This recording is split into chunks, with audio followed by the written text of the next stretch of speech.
là pour ouvrir le premier panel concernant justement le livre comme acte d'équilibre social et surtout de conscientisation de la jeunesse.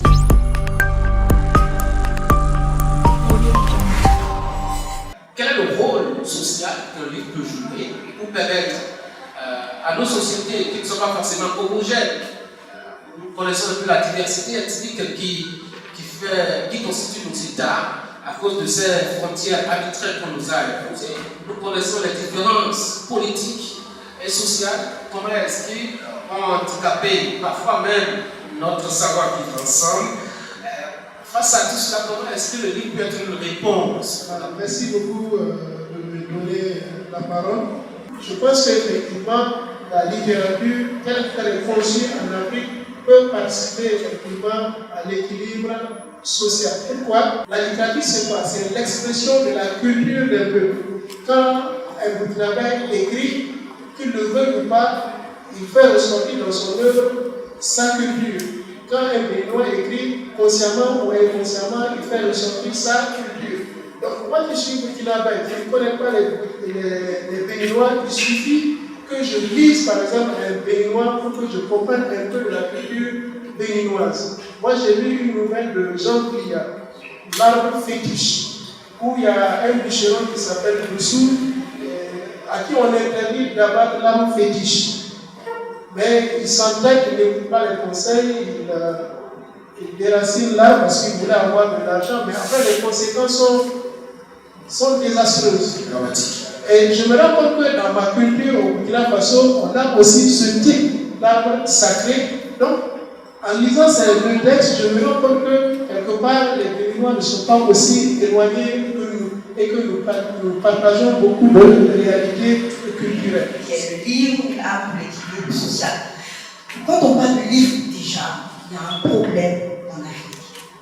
On a bien dit les Africains n'aiment pas lire. Je dis toujours, les Africains aiment lire, mais quel genre de lecture?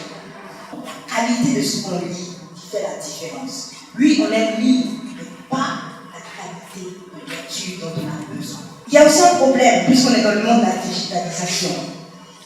Nous souffrons de ce qu'on appelle le déficit de concentration.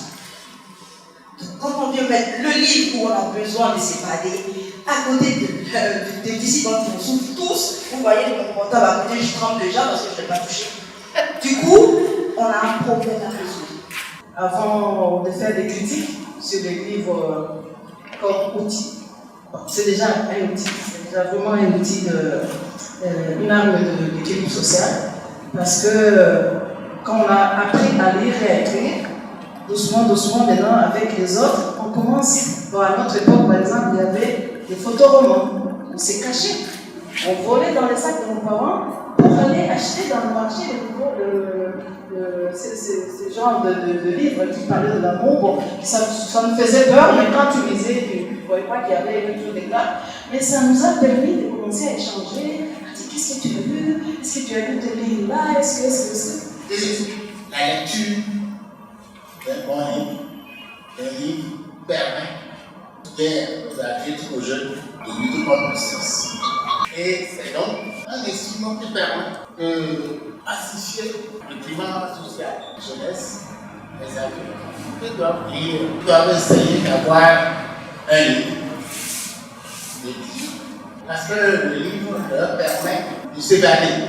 Si je suis ici, je suis capable de parler maintenant à travers cette écoute, dans le cas de ce panel, c'est parce que j'ai lu déjà un minimum de 500 livres sur les questions de développement personnel, de leadership, de consommation, etc. Je ne parle pas de la science, ce n'est pas de ça qu'il s'agit ici. J'ai lu le livre écrit par notre Dabo, le professeur Jean Payal. Je sois fier de ton pays.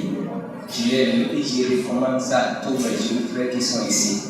C'est à l'outrance, mais c'est trop puissant.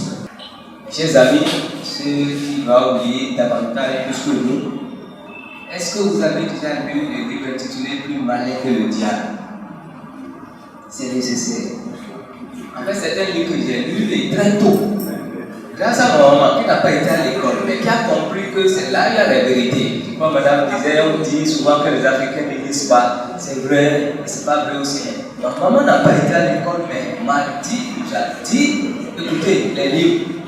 Et quand elle va dans les marchés là, alors qu'elle ne sait pas lire, je ne sais pas comment elle s'arrange pour amener des livres. Après, pour tout le monde. Alors, en abordant le volet équilibre social, moi qui viens du Tchad, un pays qui a 75% d'analphabètes, il sera difficile d'évoquer cet aspect. Donc, l'analphabétisme est déjà le premier frein, le premier handicap, une première barrière. Il va falloir, au-delà de tout, donner à l'enfant le goût du livre. Dans les livres, j'apprenais comment une fille devait se comporter, avec la douceur, le calme, et puis les valeurs humaines, le respect, l'obéissance. J'ai appris tout cela dans le livre. J'ai aussi transmis cela à mes enfants et à mes petits-enfants. Et le livre m'a permis aussi de pouvoir m'exprimer en public, de pouvoir dire ce que je pensais, ce que je pense au fond de moi. Et en famille, lorsque on partait quelque part dans les réceptions, on donnait la parole, on disait toujours Aïssata, parle. Je dis non, parle.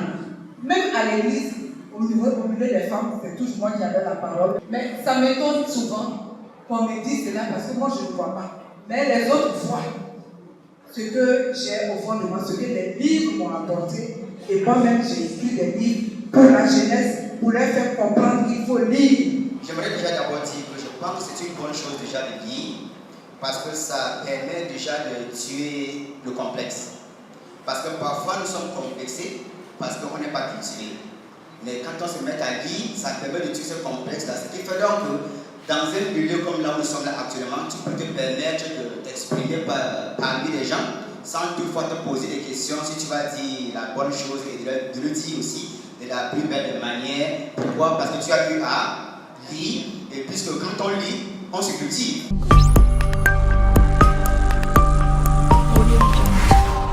Glory Studio, votre partenaire en communication digitale et du cinéma.